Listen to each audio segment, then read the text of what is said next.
Welcome to Arian. आओ बच्चों, सवाल को हल करते हैं। सवाल है सर, एक वर्गाकार लूप की प्रत्येक भुजा 10 सेंटीमीटर है। L बराबर 10 सेंटीमीटर, इसको मीटर में कन्वर्ट किया तो 10⁻⁻1 मीटर लिख दो, या इसको लिख दो 0.1 मीटर। वर्ग की भुजा है, तो अगर वर्ग का क्षेत्रफल निकालना हो तो A = L square, L square यानी 10⁻⁻2 का स्क्वायर, तो अपन लिख देंगे 10⁻⁻1 का स्क्वायर यानी 10⁻⁻2। तो ये एरिया यानी वर्ग का क्षेत्रफल निकल गया, है ना। अगर इधर लिखो, पॉइंटों में लिखो, तो ये 0.001 मीटर स्क्वायर आएगा, जिसको ऐसे लिखना ज़्यादा बेहतर है। ये तो होगी साहब लंबाई। अब ये कह रहा है इस वर्ग का प्रतिरोध है 0.5 ओम। 0.5 ओम का मतलब 1/2 ओम। अपने हाथ में इजी करना। अब ये कह रहा है पूर्व पश्चिम तल में ऊर्ध्वाधर रखा गया है। अब जैसे ये कह रहा है तो वैसे मैं आपको समझाऊं, इस तरह से देखो आप, है ना, थोड़ा सा। हालांकि जो बनाया गया चित्र उसमें इसमें कोई खास फर्क नहीं आएगा, लेकिन फिर भी उत्तर, दक्षिण और पूर्व पश्चिम है ना। तो मैं अपने इसके कहे अनुसार बताता हूं। ये कह रहा है ये पूर्व पश्चिम तल में ऊर्ध्वाधर रख रखा है, तो मैं साहब इससे दूसरे पेन से दिखा देता हूं, है ना। जो सवाल कह रहा है उसके अकॉर्डिंग, है ना। ये साहब मैंने इसको ऊर्ध्वाधर रख दिया, वर्ग को किस पूर्व पश्चिम तल में। तो ये इसके क्षेत्रफल की दिशा होगी, या एरिया वेक्टर हो गया, है ना, ये एरिया वेक्टर। अब ये कह रहा है 0.01 टेस्ला, बी बराबर चुंबकीय क्षेत्र 0.01 टेस्ला यानी 10⁻⁻2 टेस्ला के एक समान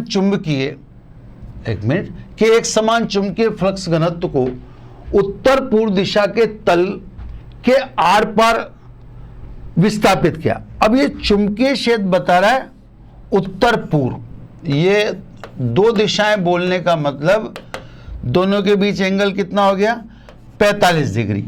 तो चुंबकीय क्षेत्र और क्षेत्रफल के बीच का कोण 45 डिग्री है। देखो साहब, चित्र ऐसे बनाए तो भी वही 45 डिग्री दिख रहा है ना, पर एग्जैक्ट जो मैंने बनाया जिसके कहे अनुसार यही चीज है ना। अब ये कह रहा है चुंबकीय क्षेत्र को एक समान दर से 0.7 सेकंड में घटाकर 0 कर दिया, यानी ये प्रारंभिक चुंबकीय क्षेत्र है। समय अंतराल डेल्टा dt लिख दो या डेल्टा t लिख दो। ये कितना सेकंड है, 0.7 सेकंड है। क्लियर साहब। इतने सेकंड में चुंबकीय क्षेत्र को घटाकर इसने क्या कर दिया, 0 कर दिया। तो ये तो जो दी गई राशि थी वो मैंने अरेंज करके दिखा दिया आपको, जो आपको बोर्ड पे दिख रही होगी। अब इसके क्वेश्चन है। पहला क्वेश्चन है प्रारंभिक तथा अंतिम चुंबकीय फ्लक्स, है ना। तो प्रारंभ में चुंबकीय क्षेत्र ये रहा, क्षेत्रफल तो हमें पता है, इसे कोण हमें 45 डिग्री है इससे।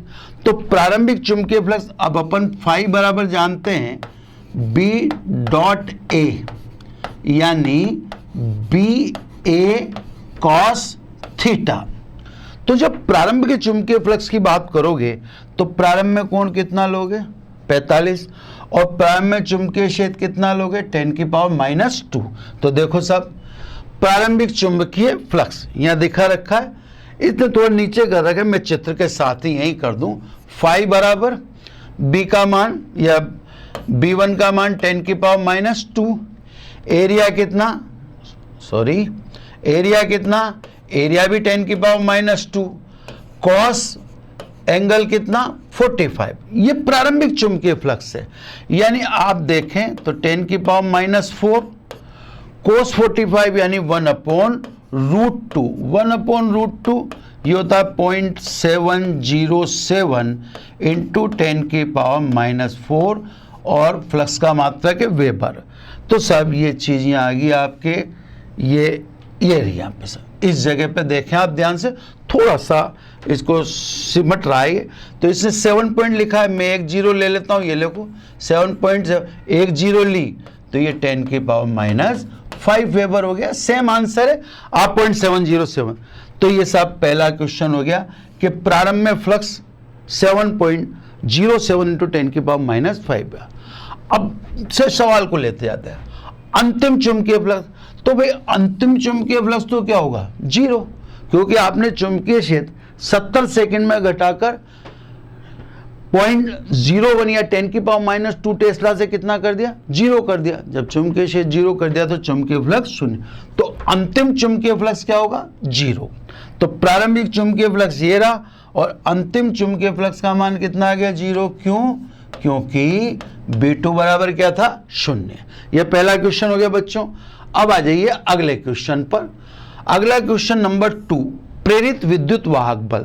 स्वाभाविक है, प्रेरित विद्युत वाहक बल फैराडे के नियम से -d∅/dt यानी -φ2 -φ1/dt है ना।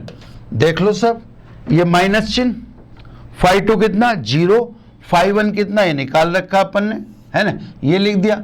और टाइम 0.7 ये कैलकुलेट करके कितना आ जाता है, 1.01 इंटू 10 की पावर -4। तो सब φ2 -φ2 0 है ही सही, ये माइनस माइनस प्लस हो जाएगा। तो आपको देखो आंसर प्लस में मिलेगा, ये नेगेटिव और ये नेगेटिव पॉजिटिव हो गया। तो φ2 0, φ1 की वैल्यू ऊपर से दी, टाइम अपने को दे रखा है 0.7, ये आ गया साहब। अब तीसरा क्वेश्चन है प्रेरित धारा।